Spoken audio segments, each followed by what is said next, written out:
नमस्कार दोस्तों, आज सुरक्षित शनिवार का बहुत इंपॉर्टेंट टॉपिक है और टॉपिक का नाम है चक्रवाती तूफान या आंधी से खतरे एवं इससे बचाव के बारे में जानकारी। तो आप देख सकते हैं, सबसे पहले मैंने लिखा है कि चक्रवाती तूफान आखिर होता क्या है, यह उत्पन्न कैसे होता है। तो यहाँ पर मैंने लिखा है कि जब समुद्र का पानी गर्म हो जाता है और इसके संपर्क का हवा गर्म होकर ऊपर उठने लगता है। जैसा कि हम लोग जानते हैं कि हवा का नेचर है गर्म होकर करके वो हल्का हो जाता है और ऊपर उठने लगता है। तो जैसे ही वह ऊपर उठता है तो उस क्षेत्र में क्या होता है, निम्न वायुदाब का क्षेत्र उत्पन्न हो जाता है।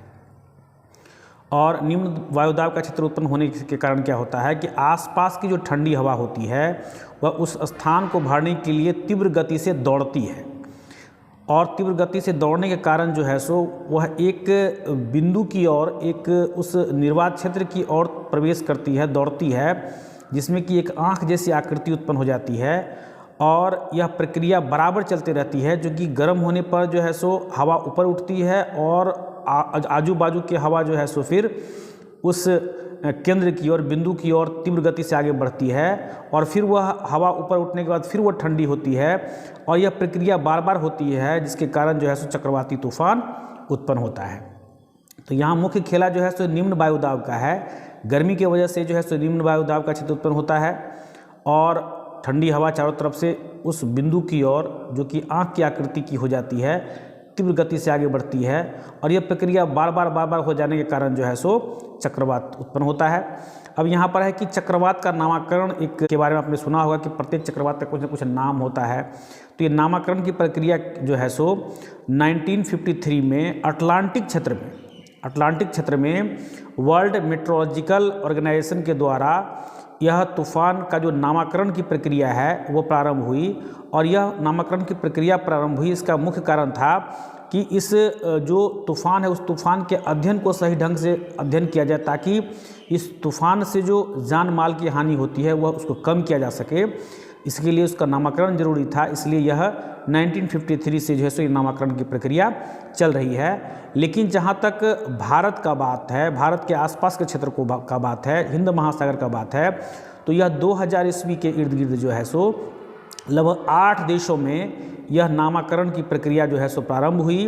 8 देशों में चक्रवाती तूफान का नामकरण करने का तय किया, जिसमें भारत था, Pakistan, Sri Lanka, Bangladesh, Myanmar, Thailand, Oman, Maldives जैसे देश थे, जो कि इस क्षेत्र में जो उत्पन्न होने वाले चक्रवात था उसका नामकरण में हिस्सेदारी लेते थे, ताकि इसको सही ढंग से अध्ययन किया जा सके, इसकी भयावहता को कम किया जा सके। फिर इसकी महत्ता को देखते हुए 2018 में 5 और देशों ने इस नामकरण संस्था का सदस्य बना, जिसमें कि ईरान हुआ, कतर हुआ, अमन हुआ, यूएई हुआ, सऊदी अरब हुआ। तो इन सारे देशों ने भी जो है सो नामकरण में भाग लेने का शुरुआत किया। और ये नामकरण होता कैसे है, तो इन देशों के द्वारा अल्फ़ाबेटिकली, यानी कि जैसे कि जो देश है, ये पूरे देश जो है सो 8 देश उधर हो गए और 5 देश इधर हो गए। तो ये जो 13 देश है, उस 13 देशों में जिस देश का नाम अल्फ़ाबेटिकली सबसे पहले आएगा उसको जो है सो आने वाले तूफान का नामकरण करने का अधिकार दिया गया। और इस तरह से जो है सो अल्फ़ाबेटिकली जो है सो यह अंतिम देश यदि ख़त्म हो जाता है तो फिर जो है सो ABCD से शुरू होगा।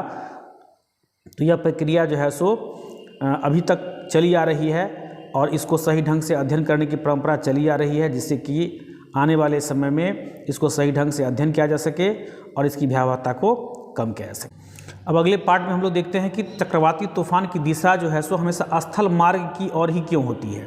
तो इसके पीछे भी कारण है। देखिए, मैंने लिखा है चक्रवाती तूफान समुद्र में उत्पन्न होता है, लेकिन स्थल मार्ग ज़्यादा गर्म होता है, समुद्र से ज़्यादा गर्म स्थल मार्ग होता है, जिसके कारण वहाँ निम्न वायुदाब का क्षेत्र बन जाता है। कहाँ? स्थल की ओर। क्योंकि अधिक गर्मी पड़ेगी तो फिर वही लॉजिक, एक ही लॉजिक है कि वहाँ का जो हवा है वह ऊपर उठेगा, वहाँ निर्वात उत्पन्न हो जाएगी। तो निर्वात उत्पन्न हो जाने के कारण क्या होता है कि जो समुद्र में जो चक्रवात उत्पन्न होता है, तो पूरा चक्रवात का जो क्षेत्र है वो स्थल की ओर हो जाता है। क्योंकि स्थल भाग में क्या है, निर्वात है, निम्न वायुदाब है, तो ये उच्च वायुदाब से फिर निम्न वायुदाब की ओर आएगा। तो पूरा चक्रवात का पूरा सेट जो है सो प्रायद्वीपीय भारत में, देखिए यहाँ पर मैंने लिखा है प्रायद्वीपीय भाग में जो है की तरफ आता है और यह जो है स्थल भाग से टकराता है और कई फीट तक, कई मीटर तक जो है सो पानी का सैलाब लेकर के आता है और इस तरह का जो चक्रवाती तूफान होती है, चूँकि वह समुद्र तरफ से आता है, काफ़ी पानी लेके आता है, काफ़ी भयावह होती है उसका स्पीड हवा का, जो काफ़ी जान माल का नुकसान पहुंचाता है। फिर मैंने यहाँ पर लिखा है चक्रवाती तूफान से खतरा। तो आप देख सकते हैं चक्रवाती तूफान प्रायद्वीपीय भाग में भारी तबाही मचाता है, काफ़ी जान माल की हानि होती है। सिर्फ 3 चक्रवात है जिसका नाम है तौकते, यास व गुलाब के कारण लगभग 2.5 मिलियन लोग विस्थापित हुआ और हजारों लोग मारे गए। सरकार ने इनकी भरपाई में लगभग करोड़ों अरब रुपया खर्च किया, तब पर भी जो है सो जो स्थिति थी, पूर्व की स्थिति वो बहाल नहीं हो पाई। कहने का मतलब ये काफ़ी भयावह होती है, इसलिए इसके बारे में हमें जानने की ज़रूरत है, अपने बच्चों को बताने की ज़रूरत है, और यदि बच्चे हैं तो अपने आस पड़ोस के लोगों को सचेत करने की ज़रूरत है, क्योंकि जब इसकी जानकारी होती है तो हमको अलर्ट रहना है। अब क्या अलर्ट रहना है, सो देखिए, चक्रवाती तूफान के समय यदि आप घर के भीतर हैं तो आपको क्या करना चाहिए। सबसे पहला, रेडियो, टीवी, मोबाइल से आधिकारिक चेतावनी पर ध्यान दें। आधिकारिक चेतावनी, ऐसा नहीं कि अफवाह पर ध्यान दें, जो आधिकारिक चेतावनी है उस पर ध्यान दें।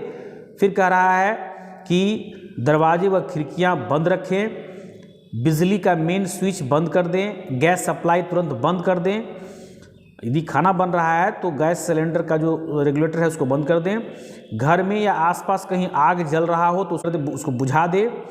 बेवजह घर से बाहर न निकलें। यदि नाविक हैं तो समुद्र में बिल्कुल न जाएं, क्योंकि मछली पकड़ने के लिए लालच में लोग तूफान में भी निकल जाते हैं और अपने जान गंवा बैठते हैं। इसलिए यह एहतियात बरतने की ज़रूरत है। और ख़ास करके जो प्रायद्वीपीय देश है, प्रायद्वीपीय भाग है, अब हम लोग बिहार में रहते हैं तो बिहार में इसका प्रभाव बहुत ज़्यादा नहीं होता है, क्योंकि उड़ीसा हो गया, बंगाल हो गया, इस सब में ज़्यादा प्रभाव होता है। लेकिन हम लोग भी प्रभावित होते हैं, लेकिन हम लोगों को उतना भयावहता को नहीं झेलना पड़ता है। अब आगे देखिए, यदि आप घर में हैं तो आप क्या करेंगे, तूफान के विपरीत बैठ जाएं और आँख, कान व चेहरे को ढक लें। फिर है, बिजली के खंभे से दूर रहें, किसी पुराने घर या पुराने दीवार के आसपास न रहें, किसी पेड़ के नीचे न रुकें। यदि अस्थमा के मरीज हैं तो इन्हेलर का प्रयोग करें, क्योंकि उसमें क्या होता है ना कि मौसम में जो हवा होती है उसमें काफ़ी धूल गर्दा भरा होता है, तो ऐसी स्थिति में आप धूल गर्दा भरा श्वास लेंगे तो वो तो सबको खराबी करता है, लेकिन जो अस्थमा के मरीज होते हैं उनको और ज़्यादा परेशानी होती है। इसलिए इन्हेलर का प्रयोग करें।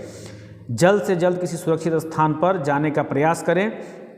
तो इस तरह से यदि हम ये सब एहतियात बरतते हैं तो निश्चित रूप से जो है सो हमें कुछ न कुछ जो है सो अपने आप को बचा सकते हैं और जान और माल की नुकसान कम से कम हो सकती है। तो इन्हीं शब्दों के साथ मैं आज की इस वीडियो को समाप्त करता हूं। और एक बात और जाते जाते मैं कह दूं कि यदि हवा का रफ्तार 250 से 300 किलोमीटर पर आवर हो जाता है तो वह चक्रवाती तूफान की गिनती में आ जाता है और वह काफ़ी भयावह हो जाती है, काफ़ी नुकसानदेह हो जाती है। इसलिए हमें इस तीव्र आंधी से, इस तीव्र तूफान से बचना चाहिए और अपनों को बचाने का प्रयास करना चाहिए। धन्यवाद।